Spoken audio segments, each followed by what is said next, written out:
이스라엘 자손이 해돋는 요르단 저편 땅, 곧 아르논 강에서부터 헤르몬 산까지의 땅과 동쪽의 모든 평야에서 왕들을 쳐서 그들의 땅을 소유하였는데 이제 그 땅의 왕들은 이러하니라. 헤스본에 거하던 아모리 족속의 왕 시온이라.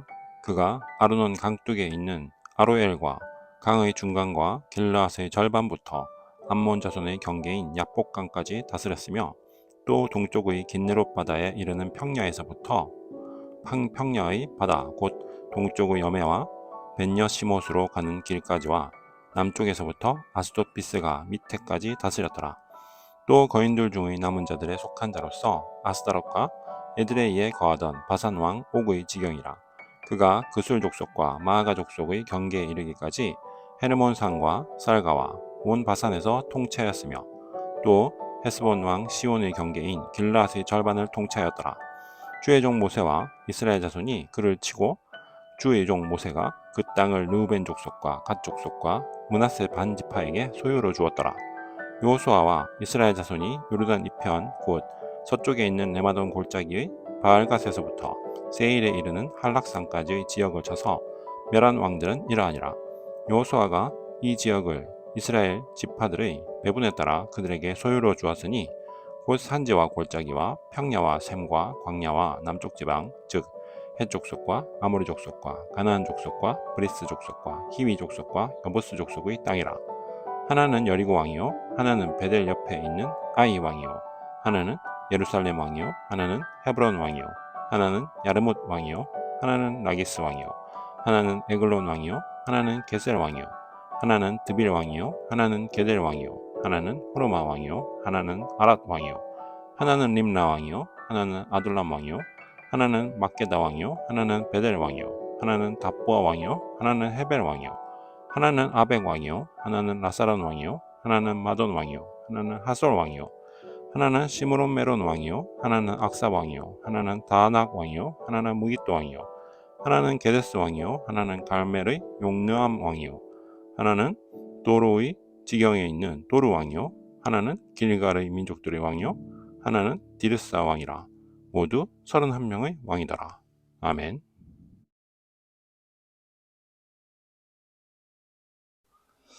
지역에 있는 패권이 바뀌었다라는 그러한 얘기도 되죠. 패권이란 게 뭡니까? 통치나 다스림의 주권자가 바뀌었다라는 얘기도 될 수 있고요. 또 통치나 다스리 그 땅을 통치하는 방식, 또 다스림의 철학이 가치가 비전이 달라졌다라는 그 얘기도 될 수 있습니다. 네, 가나안 땅에서 하나님께서 이루기를 원하시는 그 가치와 비전은 뭐죠? 네, 마찬가지죠. 하나님의 백성이 다스리는 땅, 즉 하나님의 뜻과 의지가 정말 실현되는 그러한 땅, 나라와 민족이 되기를 원하신다는 것이죠. 이스라엘이 그 바톤을 이제 넘겨받은 것이죠. 자, 그러면 가나안 땅은 이제 기존에 있던 여러 가지 질서들, 또 가치와 철학들이 한꺼번에 다 뒤집어지고 어떤 의미에서 보면요, 뭐 정권이 바뀐 것뿐만 아니라 패러다임 자체가 완전히 바뀌고 또 가치관과 세계관이 완전히 달라지는 그러한 땅이 되기 시작한다라는 그런 얘기가 될 수 있습니다. 그리고 여호수아의 그 정복 전쟁에서 주는 교훈은요, 하나님께서 거의 대부분 99.9%는 하나님께서 하신다라는 것이죠. 하나님의 통치 영역을 직접 확정시키고 유지시키고 또 변화 발전시키는 그 주관자가 하나님이시다라는 그 얘기를 계속해서 하고 있는 중입니다. 또 이 얘기는요, 국가나 민족의 비전에 따라서 갈려진 운명의 역사를 이야기하는 것이라고 생각해도 될 겁니다. 가나안 땅에 다스리던 31명의 왕은요, 뭘 추구하며 살았을까요? 네, 권력에 취해서 살았다고 표현해도 될까요? 아니면요, 탐욕과 이익, 또 쾌락을 위해서 살아가던 그러한 국가적 가치와 철학에 매몰되어 버린 그러한 상황이라고 하나님께서는 보신 것 같습니다. 뭐 정확하게 보셨겠죠. 반대로 이스라엘은요, 뭐 그렇지 않다고 이야기할 수는 없지만요, 그래도 한마디로 말하면 노예 상태였다가 이제 갓 자유를 맛보고, 또 정말로 이 항상 종살이를 하다가 종을 부려보는 김부원 마을 사람들이 그렇게 됐죠. 그러한 입장에서 이제는요, 순수를 넘어서 이제 책임과 의무를 느끼는 그러한 성숙 단계로 가고 있는 중인 것이죠. 자, 이제 그런데 이제 하나님께서는요, 신신당부를 하시죠. 야, 그래, 이제 먹고 살만 하면 너희가 분명히 나를 대적해서 타락할 것인데 그것만 조심하면 돼. 알겠지?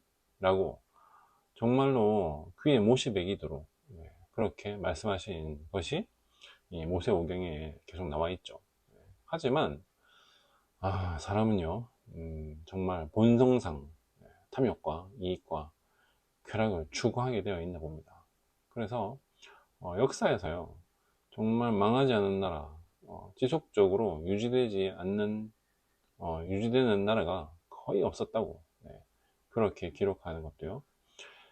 이 땅에서 인간이 일으키는, 또 인간이 다스리는, 또 인간의 통치 방식으로는 그 나라와 그 비전과 가치와 생명이 영원할 수 없다라는 것을 정말 뭐 사람이 가지고 있는 통치 영역의 한계를 증명해 보여주는 것이 또 역사가 아닐까라는 그런 생각을 합니다.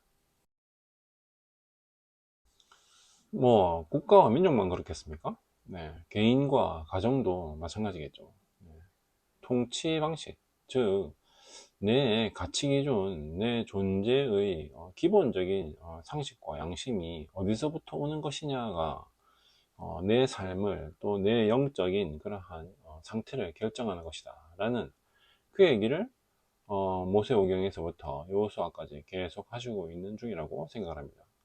뭐 공동체가 개인으로서 구성되는 거 아니겠습니까?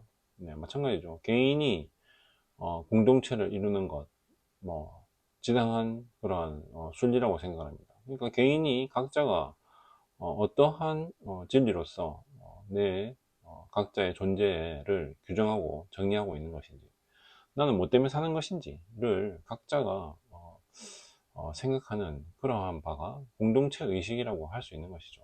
그게 정치 의식일 수도 있고요. 뭐 정치라는 게 뭐 다른 겁니까? 나와 공동체를 다스리는 방식이 뭐였으면 좋겠다라는 것이 뭐 정치 의식이죠. 네.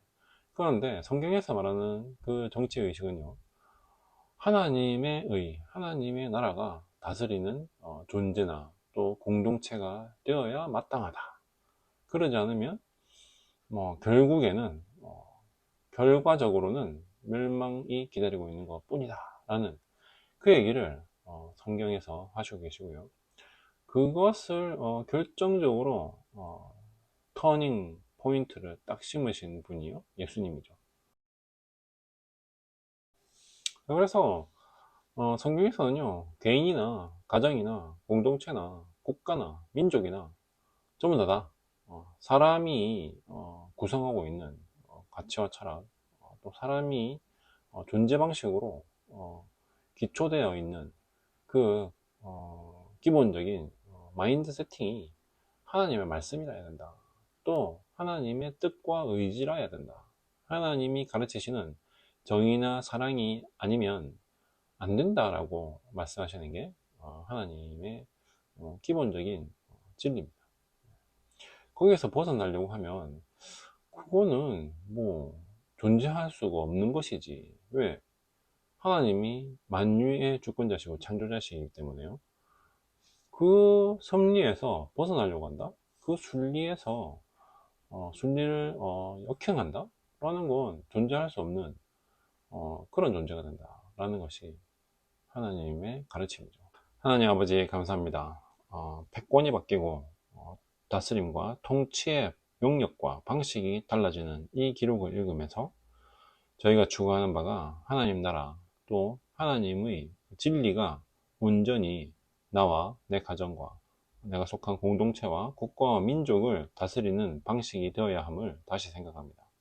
하나님의 기대와 명령과 소망이 하나님께서 주관하신 이 전쟁을 통해서 하나님께서 결정하시고 명령하신 모든 권세와 나라와 민족들의 운명을 통해서 비전이 어때야 하는 것인지, 하나님께서 바라시고 기대하시는 것이 무엇인지를 다시 교훈받습니다.